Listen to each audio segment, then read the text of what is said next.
Alhamdulillah, kita bersyukur kepada Allah Subhanahu wa taala kerana pagi ini kita dapat menunaikan salat subuh berjamaah.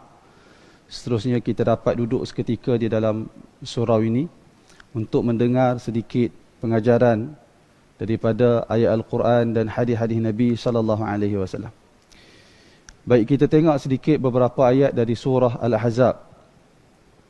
Allah Subhanahu wa taala berfirman, وَإِذْ تَقُولُ لِلَّذِي أَنْعَمَ اللَّهُ عَلَيْهِ وَأَنْعَمْتَ عَلَيْهِ أَمْسِكْ عَلَيْكَ زَوْجَكَ وَاتَّقِ اللَّهَ وَتُخْفِي فِي نَفْسِكَ مَا اللَّهُ مُبْدِيهِ وَتَخْشَى النَّاسَ وَاللَّهُ أَحَقُّ أَنْ تَخْشَاهُ فَلَمَّا قَضَى زَيْدٌ مِنْهَا وَطَرًا زَوَّجْنَاكَهَا لِكَيْ لَا يَكُونَ عَلَى الْمُؤْمِنِينَ حَرَجٌ في أزواج أدعيائهم إذا قضوا منهن وطرا وكان أمر الله مفعولا ما كان على النبي من حرج فيما فرض الله له سنة الله في الذين خلوا من قبل وكان أمر الله قدرا مقدورا الذين يبلغون رسالات الله ويخشونه ولا يخشون أحدا إلا الله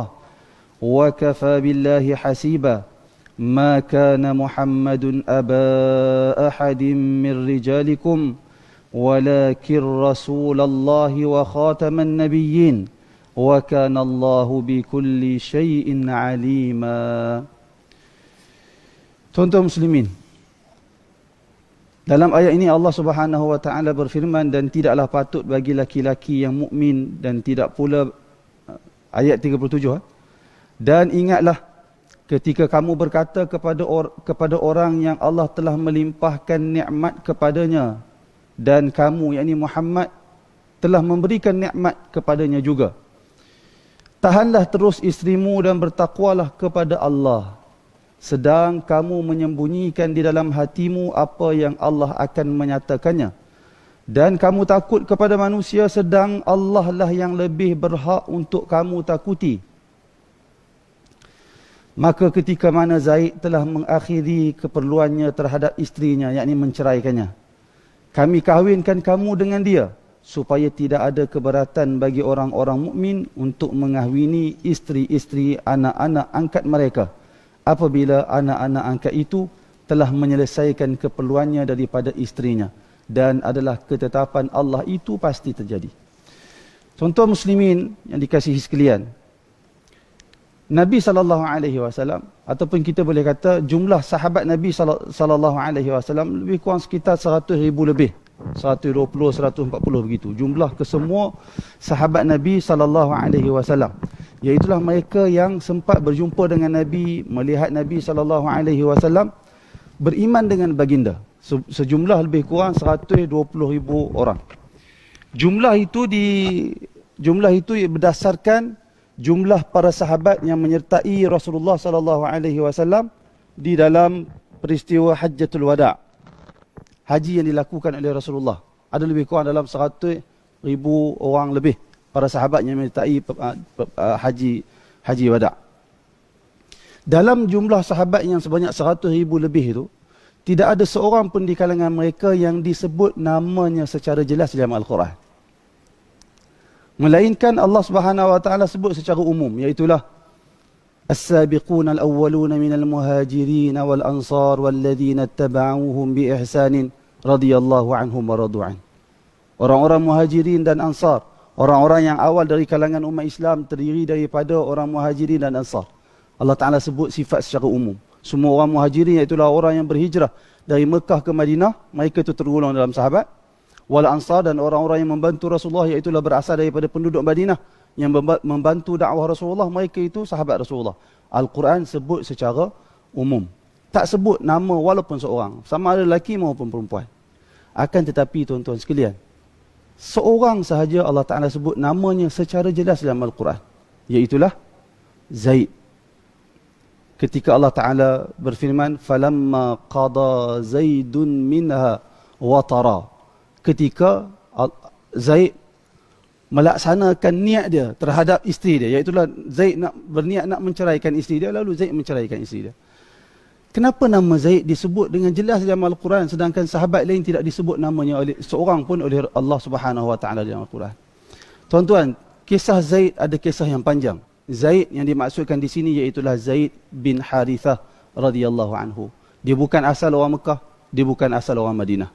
Zaid bin Harithah radhiyallahu anhu ketika dia masih kecil, dia telah dicolik oleh seseorang dan menjualkan dia, jual kepada orang lain. Sehingga akhirnya dia menjadi hamba. Kita semua tahu sistem Arab dahulu, Arab jahiliah dahulu, ada sesiapa yang keluar dari kawasan rumah dia ataupun ada sesiapa yang dicolik, anak, budak atau seumpamanya, dia bawa lari ke tempat lain, dia jual, jadi hamba budak tu. Jadi satu hari, asal ceritanya Khadijah radhiyallahu anha, isteri Rasulullah, memerlukan seorang hamba untuk membantu kerja-kerja perniagaan beliau. Lalu Khadijah radhiyallahu anha minta tolong kepada anak saudara Khadijah untuk mencarikan seorang hamba untuk Khadijah. Lalu anak saudara Khadijah radhiyallahu anha, dia pergi ke pasar Aikad, salah satu pasar yang berada di Madinah, dan dia beli hamba. Hamba yang dibeli itu adalah Zaid bin Harithah. Dia beli dan diberi kepada Aisyah radhiyallahu anha. Kemudian Aisyah radhiyallahu anha menyerahkan Zaid, seorang hamba, kepada Nabi Muhammad sallallahu alaihi wasallam untuk membantu urusan Nabi Muhammad sallallahu alaihi wasallam. Ketika itu baginda Nabi masih belum diangkat menjadi nabi maupun rasul. Duduklah Zaid bin Harithah radhiyallahu anhu bersama dengan Nabi sallallahu alaihi wasallam yang mana ketika itu belum menjadi rasul lagi. Tuan-tuan sekalian, di tempat Zaid, di kampung halaman Zaid bin Harithah, ayah dia bimbangkan keselamatan Zaid. Keluarga Zaid semua bimbangkan keselamatan Zaid sehingga ayah dia mengungkapkan syair menggambarkan betapa sedihnya dia. Contoh bayangkan kehilangan seorang anak yang masih kecil. Hilang tak tahu pergi mana. Sehinggalah beberapa tahun selepas itu ada di kalangan keluarga Zaid yang mereka pergi melaksanakan haji di Mekah, mereka nampak Zaid bin Harithah. Mereka jumpa Zaid bin Harithah. Lalu dia segera pulang ke kampung halaman dia bagi tahu kepada keluarga Zaid bin Harithah. Dia kata, sesungguhnya aku telah berjumpa dengan Zaid anak kamu. Dan dia sekarang berada di Mekah. Dengan segera ayah Zaid bin Harithah ni dengan segera siapkan kelengkapan bersama dengan adik-beradik dia, pak saudara kepada Zaid. Terus mereka bergerak ke Mekah untuk ambil semula anak mereka Zaid. Walau berapa bayaran yang mereka kena bayar. Bila sampai di Mekah, Harithah, bapa kepada Zaid, terus pergi ke rumah Nabi Muhammad sallallahu alaihi wasallam. Bila pergi ke rumah Nabi Muhammad sallallahu alaihi wasallam nak jumpa dengan Nabi Muhammad ketika itu tak ada di rumah. Nabi Muhammad berada di masjid di Kaabah, di Masjidil Haram. Pergilah Harithah bersama dengan adik-beradik dia berjumpa dengan Nabi Muhammad yang pada ketika itu berada di Masjidil Haram. Pergi jumpa Nabi Muhammad, kata, wahai Muhammad, sesungguhnya kamu semua adalah satu bangsa yang mulia. Kamu memuliakan Masjidil Haram. Kamu menyediakan makanan untuk semua tetamu yang datang di Masjidil Haram untuk beribadah kepada Allah Subhanahu Wa Taala. Orang Arab walaupun ketika jahiliah mereka telah beribadah kepada Allah. Mereka telah menyembah Allah Subhanahu Wa Taala kerana kesan daripada ajaran Nabi Allah Ibrahim. Cuma mereka banyak buat perubahan. Antara perubahan yang mereka buat iaitulah asalnya ajaran Nabi Allah Ibrahim menyembah Allah yang satu, mereka ubah jadi Tuhan tu ada banyak. Oh, itu bahaya kalau agama ni tak dipelihara dia elok. Kerana itu Allah SWT telah mengutuskan para ulama untuk menjaga agama ni. Allah Ta'ala yang jaga, tetapi Allah Ta'ala telah menyusun sunnatullah, peraturan Allah Ta'ala. Agama terpelihara dengan adanya Al-Quran, dengan adanya para ulama. Ringkas kita pergi kepada kisah Zaid bin Harithah.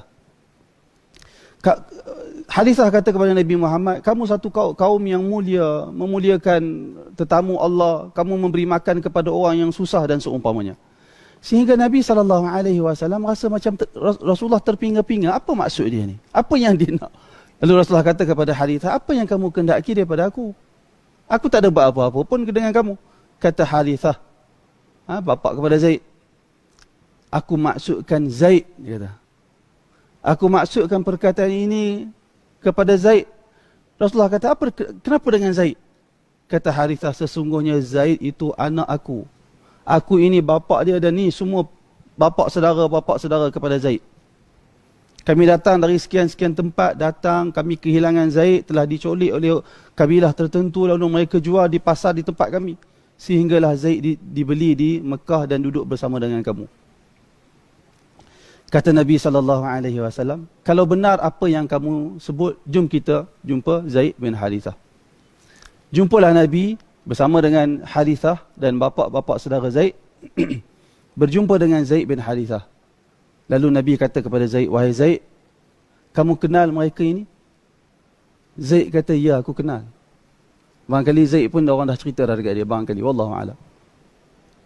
Ya aku kenal. Siapa mereka? Kata Zaid bin Harithah, ini bapa aku. Maknanya ketika dia diculik itu, dia dah besar, dah kenal bapa lah. Ini bapa aku, adapun yang lain ni adalah bapa saudara aku. Lalu kata Nabi SAW, jika begitu wahai Zaid, sekarang ni bapa kamu datang untuk mengambil semula kamu. Kata Nabi, perkara ini aku serahkan kepada Zaid. Sama ada dia nak tinggal kekal bersama dengan aku, ataupun dia nak balik ke kampung halaman dia bersama dengan bapa dan bapa saudara dia. Dan kalau dia memilih untuk pulang ke kampung halaman dia, kamu semua bawa baliklah Zaid bin Thabit, Zaid bin Harithah, aku tidak meminta apa-apa bayaran daripada kamu semua. Tuan-tuan, bila demikian Rasulullah ucapkan, tiba-tiba Zaid bin Harithah radhiyallahu anhu membuat pilihan. Kata Zaid, aku memilih untuk kekal di sini dan tidak pulang bersama bapa dan bapa saudara aku. Zaid bin Harithah pilih untuk untuk tinggal bersama dengan Rasulullah dan pilih untuk menjadi hamba, bukan jadi anak Rasulullah. Pilih untuk menjadi hamba. Lalu bapa Zaid, dia kata, waihak ya Zaid, celaka kamu wahai Zaid, kamu sanggup meninggalkan bapa kamu sendiri, ahli keluarga kamu sendiri, menjadi seorang yang merdeka untuk tinggal bersama dengan lelaki ini dalam keadaan kamu seorang hamba. Pilihan apa yang telah kamu buat ini wahai Zaid? Kata bapa Zaid kepada Zaid. Lalu kata Zaid bin Harithah, sesungguhnya demi Allah, aku telah melihat pada lelaki ini, iaitulah Nabi Muhammad, sesuatu yang tidak ada pada orang lain dan aku tidak akan meninggalkan lelaki ini. Waktu itu Nabi Muhammad tak jadi Nabi lagi. Dan sudah tentulah yang dimaksudkan oleh Zaid adalah apa yang dia lihat daripada akhlak Nabi Muhammad SAW. Tuan-tuan, bila Zaid buat keputusan begitu, Nabi Muhammad SAW dengan segera terus memegang tangan Zaid bin Harithah. Terus bawa Zaid bin Harithah pergi ke Masjidil Haram dan Nabi masuk dalam kawasan Hijr Ismail. Bismillah. Nabi masuk dalam kawasan Hijr Ismail. Tuan-tuan tahu Hijr Ismail kan? Tepi Kaabah ada lingkungan bulat separuh tu. Nabi masuk dalam kawasan tu bersama dengan Zaid. Nabi pegang tangan Zaid. Nabi kata, ya ma'asyaran nas, wahai sekalian manusia, dengarlah apa yang aku nak bagi tahu ini.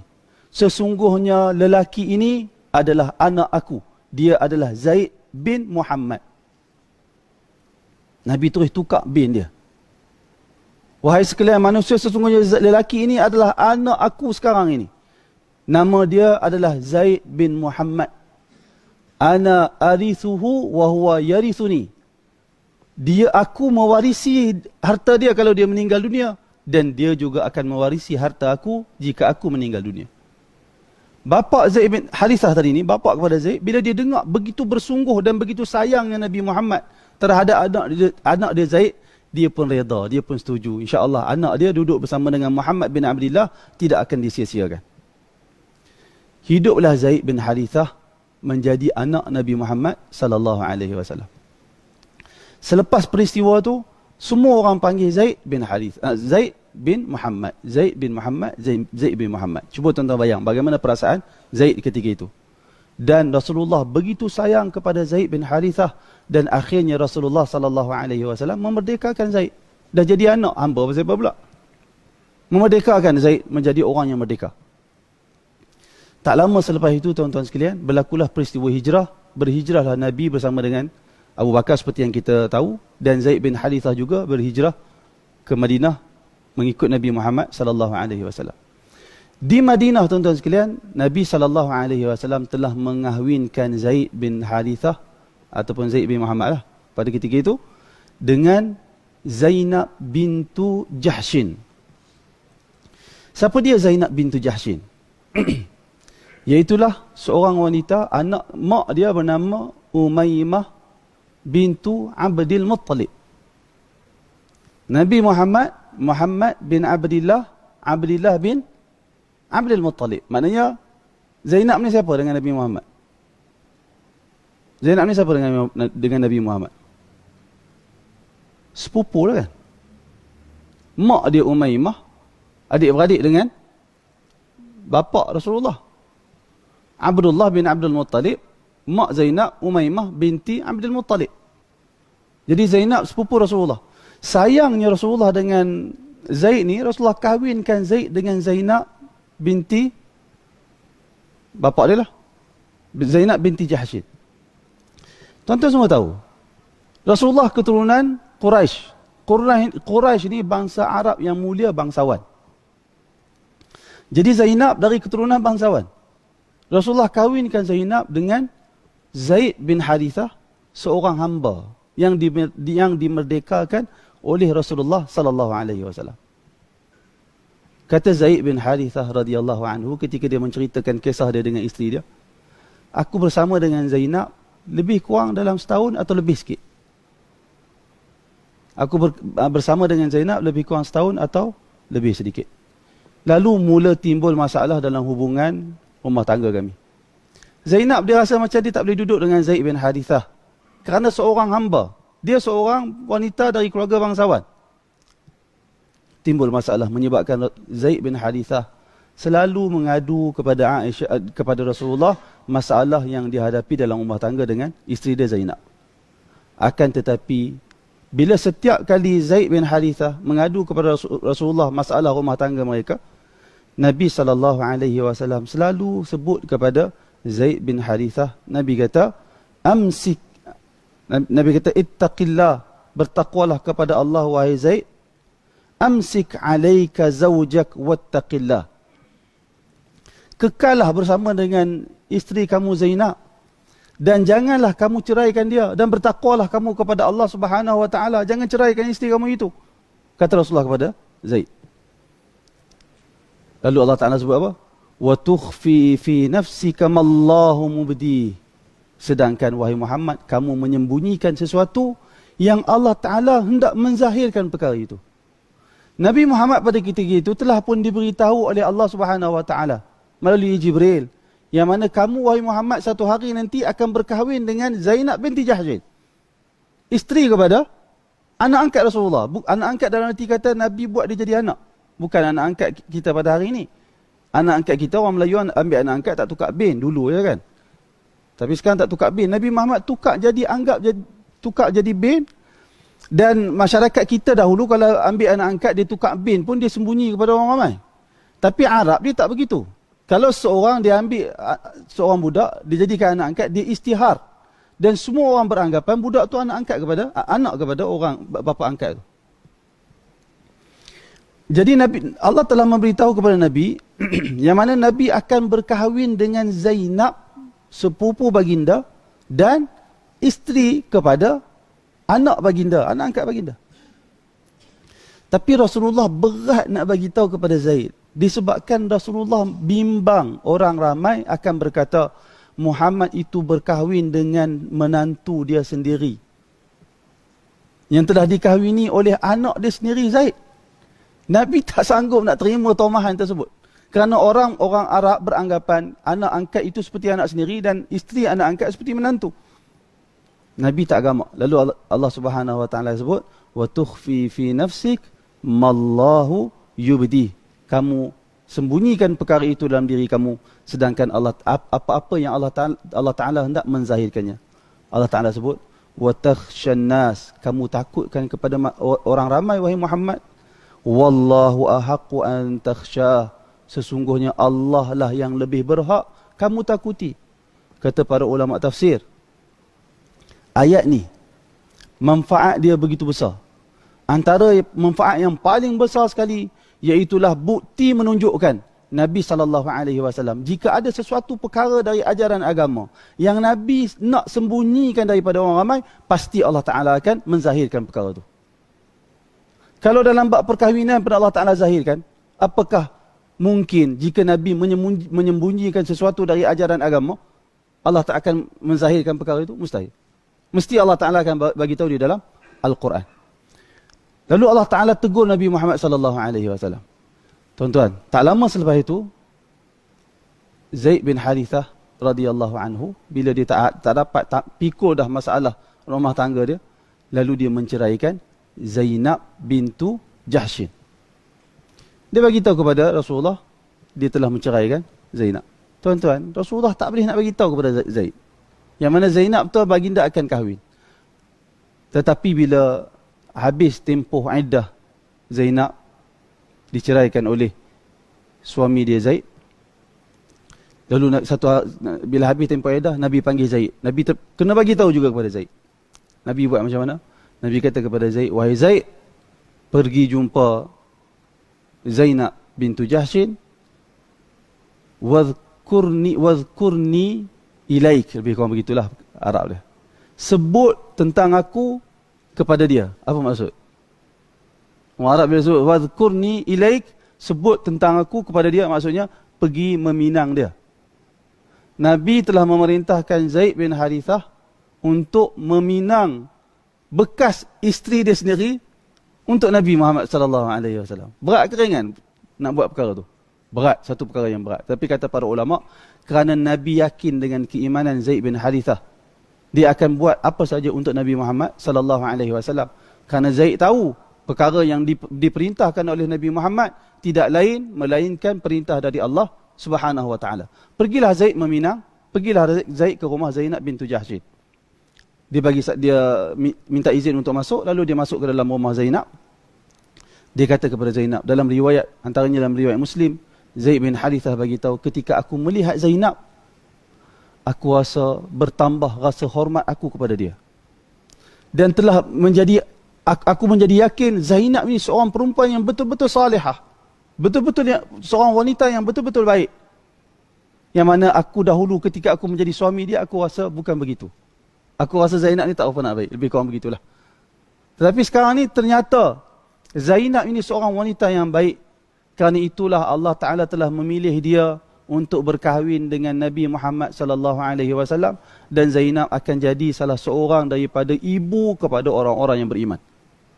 Lalu bila datang perasaan kagum dengan Zainab, kata Zaid bin Harithah, aku segera berundur menjauhkan diri dari Zainab.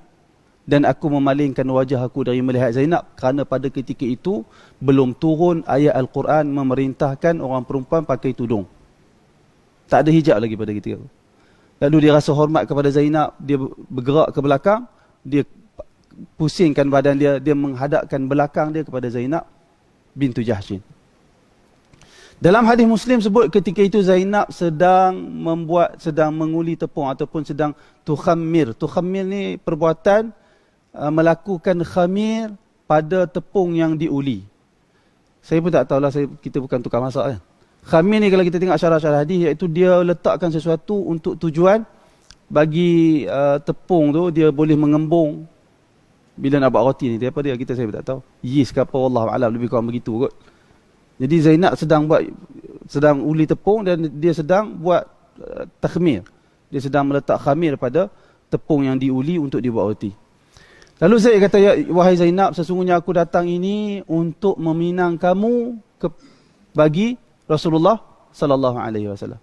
Lalu Zainab bintu Jahshin bila dengar perkara itu dari Zaid, dia kata, sesungguhnya aku tidak akan menyebut sesuatu perkara, membuat sesuatu keputusan, melainkan setelah aku melakukan istikharah kepada Allah Subhanahu Wa Taala.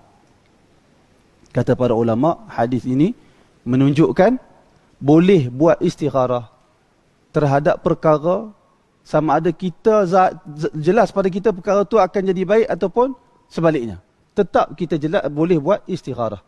Kita nak buat satu pekerjaan, kita rasa dari sudut pertimbangan kita, perkara ini memang mendatangkan kebaikan kepada aku. Sama ada dunia maupun akhirat. Boleh tak kita buat istikharah?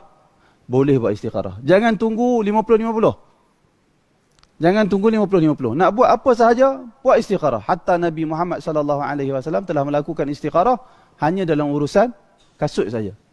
Tali kasut, Nabi nak beli tali kasut ataupun tidak, Nabi buat istikharah. Menunjukkan istikharah ini disyariatkan dalam semua urusan yang kita mengharapkan pilihan yang terbaik dari Allah Subhanahu Wa Taala.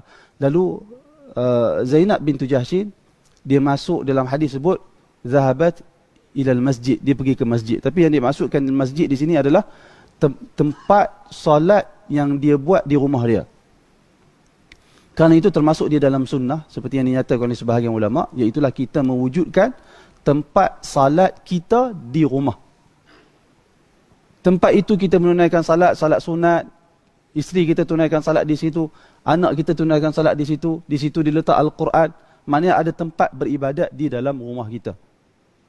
Termasuk di dalam contoh yang diajar oleh Nabi Muhammad SAW. Tuan-tuan sekalian, sebaik sahaja Zainab bintu Jahshin menunaikan salat istikharah, turun ayat Al-Quran kepada Nabi Muhammad SAW. Hebat ayat Al-Quran ni. Iaitulah Allah Subhanahu Wa Taala berfirman, "Falamma qada Zaidun minha watara."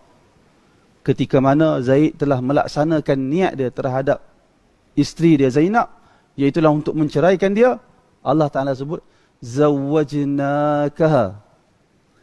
Kami mengahwinkan kamu wahai Muhammad dengan Zainab. Maksudnya apa ayat ni? Maksudnya perkahwinan antara Nabi dengan Zainab telah dikahwinkan oleh Allah Subhanahu Wa Taala sendiri. Allah Taala telah mengahwinkan Nabi dengan Zainab. Allah Taala sendiri. Adapun isteri Nabi yang lain, Aisyah apa semua, yang mengahwinkan mereka dengan Nabi adalah bapa-bapa mereka. Tapi Zainab, Allah Ta'ala sendiri yang kahwinkan dia dengan Nabi Muhammad SAW. Tuan-tuan, maknanya menggambarkan betapa hebatnya Zainab bintu Jahshin. Seorang wanita yang luar biasa. Bila turun ayat ni, maka Nabi faham perintah Allah, lalu Nabi terus segera pergi ke rumah Zainab bintu Jahshin dan Nabi masuk. Kerana Zainab telah menjadi isteri baginda. Nabi pergi berjumpa dengan Zainab, pergi ke rumah Zainab, terus masuk ke rumah Zainab. Dan hadis dalam Muslim diriwayatkan oleh Anas ibnu Malik radhiyallahu anhu. Kata Anas, lepas daripada lalu Nabi setelah berjumpa dengan Zainab, Nabi panggil Anas dan Nabi perintahkan kepada Anas ibnu Malik untuk panggil semua sahabat Nabi. Kerana Nabi buat walimah, Nabi buat kenduri. Anas kata, aku panggil semua orang. Dari seorang aku panggil ke semuanya, sehingga aku tidak dapati ada seorang lagi di Madinah yang tidak dijemput ke rumah Nabi Muhammad untuk makan di kenduri yang dilakukan oleh Nabi SAW. Sebelum saya terlupa, berdasarkan sebahagian riwayat, mas kahwin Zainab, ketika Nabi kahwinkan Zainab dengan Zaid, banyak tuan-tuan, 10 dirham emas, 60 dinar, 60 duit perak. Banyak tu. Sehelai kain milhafah ni macam saya ingat lebih kurang macam jubah. Sehelai khimar, kain tudung kepala, dan dir'an, sehelai dir'an. Dir'an ni kain yang pakai dari pinggang ke bawah, kain lah. Kalau tadi milhafan dari bahu, dir'an kain yang dipakai kain lah. Dan 10 cupak makanan, 10 cupak tamar. Banyak ke tak banyak? Banyak. Kerana mahar ni adalah milik perempuan. Baik, kita kembali kepada kisah tadi. Nabi SAW suruh Anas panggil orang untuk datang ke kenduri perkahwinan Nabi. Kata Anas, Nabi menyembelih kambing dan seumpamanya. Lalu orang ramai datang ke rumah Nabi dan mereka makan. Bila mereka makan, mereka balik. Sehinggalah ada beberapa orang lelaki yang lepas daripada makan, mereka tak balik. Mereka duduk di rumah Nabi, mereka berbual. Seperti mana kita. Lepas makan kenduri, bukan cukup makan nak balik macam tu. Kita lepas makan kenduri, kita duduk sembang apa semua. Ada beberapa orang yang kekal duduk di rumah Nabi SAW, mereka bersembang. Lalu menyebabkan perbuatan mereka itu mengganggu Nabi Muhammad SAW. Lalu Nabi SAW, tuan-tuan sekalian, punya malunya baginda Nabi. Nabi segan nak bagi tahu kepada sahabat berapa orang tu, sebahagian riwayat kata 3 orang, mereka duduk kekal di rumah Zainab dan bersembang selepas makan. Nabi segan nak bagi tahu kepada mereka, suruh mereka baliklah. Tak payahlah duduk kat sini. Nabi segan nak bagi tahu kepada 3 orang sahabat ni. Lalu Nabi buat apa? Nabi keluar dari rumah baginda menuju ke rumah Aisyah radhiyallahu anha. Dalam masa yang sama Nabi nak tanya keperluan isteri yang lain. Nabi pergi, Nabi tanya, bagi salam kepada Aisyah, bagi salam kepada isteri yang lain, untuk tanya barangkali mereka memerlukan apa-apa keperluan. Kemudian setiap kali isteri Rasulullah termasuk Aisyah, bila Nabi bagi salam kepada dia, dia kata, Waalaikumsalam, wahai Rasulullah, bagaimana keadaan ahli kamu? Bagaimana keadaan Zainab bintu Jahshin? Apakah baik atau seumpamanya? Lalu Nabi jawab dengan baik dan seumpamanya. Dan Aisyah doakan keberkatan untuk perkahwinan Nabi dengan Zainab radhiyallahu anhu.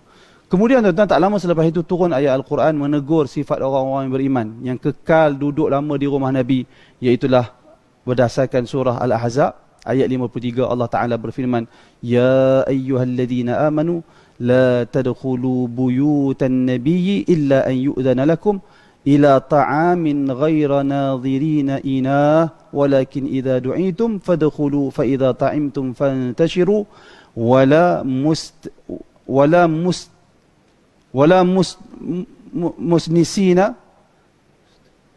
li hadithin, atau kita baca terjemahan dia, wahai orang-orang yang beriman, janganlah kamu masuk ke rumah Nabi menunggu makanan masak kerana hendak makan bersama, kecuali kamu dijemput untuk menghadiri jamuan, bukan dengan menunggu-nunggu sajiannya, tetapi apabila kamu dijemput maka masuklah pada waktu yang ditetapkan. Kemudian setelah kamu makan, maka hendaklah masing-masing bersurai dan janganlah duduk bersenang-senang dengan berbual-bual. Sesungguhnya yang demikian itu menyakiti dan menyusahkan Nabi sehingga dia merasa malu hendak menyatakan hal itu kepada kamu. Sedang Allah tidak malu daripada menyatakan kebenaran. Ayat ini selain daripada merupakan satu teguran kepada orang-orang beriman atas tindakan mereka terhadap Nabi, ayat ini juga menyatakan, menunjukkan kepada kita betapa Nabi Muhammad ini seorang yang betul-betul malu. Malu kepada Allah, malu kepada orang lain. Nabi Muhammad begitu. Dan itulah yang termasuk di dalam ajaran Nabi Muhammad SAW. Iaitulah orang Islam disuruh untuk kekalkan rasa malu di dalam diri dia.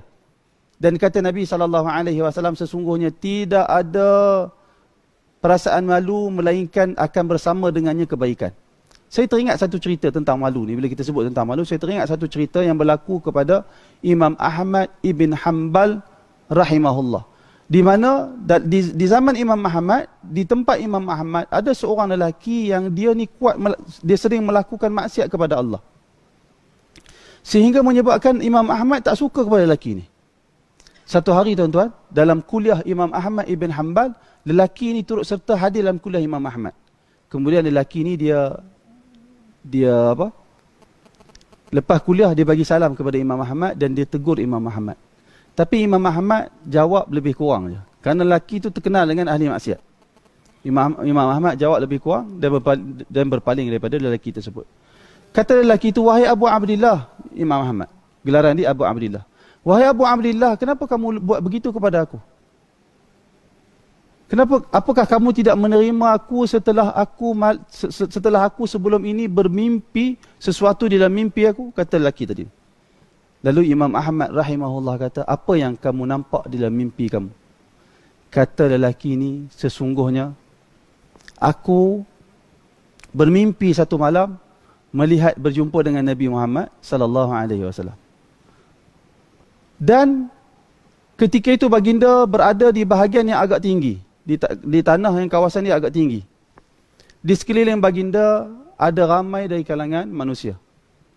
Tak lama selepas itu, semua orang yang berada di kawasan itu, mereka bangun seorang demi seorang, mereka berjumpa dengan Nabi, minta Nabi SAW mendoakan untuk mereka. Lalu Nabi doa. Sehinggalah habis semua orang bangun berjumpa dengan Nabi SAW, minta baginda doa. Melainkan seorang sahaja yang tidak bangun, iaitulah aku. Aku saja tak bangun. Lalu Nabi SAW berkata, Ya fulan, wahai fulan, apa yang menghalang kamu dari bangun berjumpa dengan aku dan minta aku berdoa untuk kamu seperti mana yang dibuat oleh orang lain? Lalu lelaki itu dia kata, dia bangun, dia kata kat Rasulullah, Ya Rasulullah, sesungguhnya aku rasa malu untuk meminta kamu berdoa kepada aku. Kerana aku melihat betapa hinanya diri aku seorang ahli maksiat. Sehingga aku merasakan tak layak untuk kamu berdoa kepada aku. Lalu kata Nabi SAW, jika demikian niat kamu dan hasrat kamu, maka aku berdoa supaya Allah Ta'ala memberikan kekuatan kepada kamu supaya meninggalkan semua maksiat yang kamu lakukan. Sehinggalah lelaki itu, dia bangun pada pagi hari, Allah Ta'ala rezekikan kepada dia perasaan benci terhadap semua amalan kejahatan yang dilakukan. Perasaan benci kepada semua maksiat yang dilakukan. Cerita lelaki itu kepada Imam Ahmad. Lalu Imam Ahmad rahimahullah berkata, wahai sekalian manusia, ambillah cerita ini dan sebarkan kepada orang ramai. Ambillah cerita mimpi ini dan sebarkan kepada orang ramai, kerana sesungguhnya pada mimpi ini ada manfaat. Kerana sesungguhnya pada mimpi ini ada manfaat. Kerana itu bila sebut tentang malu ni, saya teringat mimpi itu. Kerana Imam Ahmad kata sebarkan kepada orang ramai, kerana sesungguhnya pada mimpi ini ada manfaat. Tuan-tuan sekalian, dalam mimpi ada manfaat, ada mimpi yang tidak bermanfaat. Kita tak disuruh hanya membicarakan tentang mimpi. Kita tak disuruh sama sekali. Kita tak disuruh bercakap, sikit-sikit bercakap tentang mimpi. Tidak. Tetapi mimpi-mimpi yang ada kebaikan, sudah tentu ada manfaat kepada orang Islam. Baik, kita pergi kepada kisah Nabi Muhammad tadi. Dah sampai di peringkat akhir dah. Lalu Nabi berkahwin dengan Zainab bintu Jahshin. Tuan-tuan sekalian, Zainab bintu Jahshin radhiyallahu anha, saya nak gambarkan bagaimana mulianya Zainab bintu Jahshin. Kita semua tahu, dalam kehidupan Nabi bersama dengan Aisyah radhiyallahu anha, Aisyah, isteri Rasulullah yang paling muda sekali, pernah difitnah berzina dengan seorang lelaki bernama Safwan ibn Mu'attal. Dan semua kebanyakan orang Madinah telah termakan dengan fitnah tersebut. Mereka menganggap Aisyah berzina dengan Safwan. Dahsyat tuduhan tu, isteri Rasulullah. Satu hari Rasulullah jumpa Zainab, isteri Rasulullah juga. Yang kita cerita ni. Rasulullah kata kepada Zainab, wahai Zainab, apa pandangan kamu, apa komen kamu terhadap Aisyah dengan cerita yang orang cerita ni? Dia berzina dengan Safwan ibn Mu'attal. Kata Zainab ni. Zainab kata, ya Rasulullah, sesungguhnya aku selama ini sentiasa memelihara telinga dan mulut aku dari mendengar sesuatu perkara yang Allah Ta'ala murkai, dan dari bercakap sesuatu perkara yang aku tak tahu dan Allah Ta'ala murka. Sesungguhnya jika kamu tanya kepada aku tentang Aisyah radhiyallahu anha, tidaklah aku kenal Aisyah ini melainkan seorang wanita yang salihah, seorang wanita yang betul-betul baik. Cuba tuan-tuan tengok. Sedangkan Aisyah tu madu dia. Bila sampai cerita perkataan Zainab terhadap Aisyah kepada Aisyah, menyebabkan Aisyah rasa terharu. Betapa mulianya hati Zainab. Kata Aisyah, sesungguhnya dalam kalangan madu aku, isteri Rasulullah, dalam ramai-ramai madu aku bersama dengan Rasulullah, wanita yang paling aku rasa cemburu disebabkan kedudukan mulia dia, disebabkan kecantikan dia, tak ada lain melainkan aku sangat cemburu dengan Zainab binti Jahshin. Tetapi ketika aku difitnah, ketika semua orang fitnah aku, dia bangun membela kemuliaan diri aku. Selepas itu baru turun ayat Al-Quran membersihkan nama Aisyah dari perbuatan keji zina bersama dengan Safwan ibn Mu'attal. Demikianlah Zainab bintu Jahshin. Tuan-tuan sekalian, ada beberapa pengajaran yang saya dah sebut. Saya ingat nak susun pengajaran itu di akhir. Tetapi saya bimbang, saya terlupa. Ada beberapa pengajaran yang saya dah sebut waktu saya sampaikan hadis ini tadi. Yang antara perkara yang penting, tuan-tuan, lalu alhamdulillah saya teringat, iaitulah Zaid. Kalau kita tengok Zaid bin Harithah, Zaid telah kehilangan beberapa keistimewaan ketika hidup di dunia. Antaranya dia masalah rumah tangga dengan Zainab, seorang wanita yang mulia. Dia telah kehilangan rumah tangga dia, satu. Kedua, dia telah kehilangan Nabi Muhammad. Yakni orang semua beranggapan dia adalah anak Nabi Muhammad. Tiba-tiba turun ayat Al-Quran yang lain, maka na Muhammadun aba ahadin min rijalikum. Ayat yang saya baca sebentar tadi. Maka na Muhammadun aba ahadin min rijalikum walakin Rasulullah. Tidaklah Muhammad itu bapa mana-mana kepada salah seorang daripada kamu. Allah Ta'ala tegah perbuatan Nabi, tukar nama Zaid bin Harithah kepada Zaid bin Muhammad. Lalu Nabi tukar balik nama Zaid tak boleh jadi anak Nabi, kekal balik nama dia Zaid bin Harithah. Lalu semua orang panggil Zaid bin Harithah, bukan lagi Zaid bin Muhammad. Cuba tuan-tuan tengok, ketika dipanggil Zaid bin Muhammad, apa perasaan Zaid? Mulia, rasa diri dia begitu mulia. Tiba-tiba Al-Quran ambil kemuliaan itu daripada dia. Tetapi bila Allah Ta'ala ambil beberapa kemuliaan dari Zaid, ganti dia apa? Allah Ta'ala kekalkan nama Zaid di dalam Al-Quran dan akan dibaca nama dia sampai hari kiamat. Tak ada seorang pun disebut nama dalam Al-Quran melainkan Zaid bin Harithah. Saya nak bagi tahu kepada tuan-tuan kepada dia, betapa lembutnya Allah Ta'ala dengan manusia. Allah Tuhan yang menciptakan manusia. Ada sesuatu yang Allah Ta'ala beri dari sudut hukum dunianya, kerugian kepada Zaid, Allah Ta'ala akan gantikan dengan sesuatu kemuliaan yang tidak ada tolok banding. Iaitulah nama disebut di dalam Al-Quran. Sampai hari kiamat. Zaid dapat kemuliaan yang tidak dapat oleh sahabat yang lain. Aisyah, Allah Subhanahu Wa Ta'ala membersihkan nama Aisyah dalam 10 ayat surah An-Nur. Tetapi Allah tak sebut nama Aisyah. Zaid, Allah Ta'ala sebut nama Zaid. Kerana Allah telah menarik semula beberapa kebaikan dunia kepada Zaid bin Harithah. Demikianlah Allah Subhanahu Wa Ta'ala. Kerana itu tuan-tuan, antara usaha kita pada hari ini, iaitulah kuatkan hubungan kita dengan Allah Subhanahu Wa Ta'ala dan perbaiki sangkaan kita kepada Allah Subhanahu Wa Ta'ala. Allah sama sekali tidak akan membiarkan kita begitu saja. Bukti dia, Allah telah menurunkan Al-Quran, dan tak cukup dengan Allah Ta'ala turunkan Al-Quran, Allah Ta'ala juga telah menurunkan para rasul yang begitu ramai. Tak cukup dengan para rasul, telah menurunkan para nabi yang lagi ramai daripada para rasul.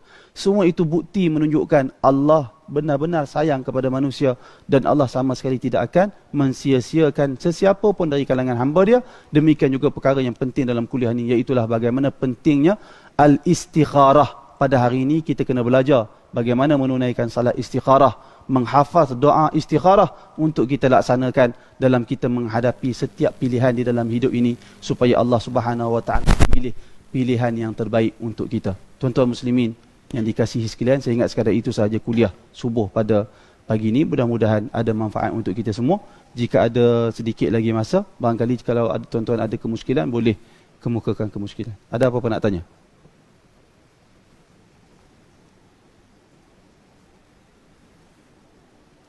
Kalau tak ada, saya ingat sekadar itu saja. Mudah-mudahan ada manfaat untuk kita semua. Aqulu qawli hadha wa astaghfirullahal azim li wa lakum. Assalamualaikum warahmatullahi wabarakatuh.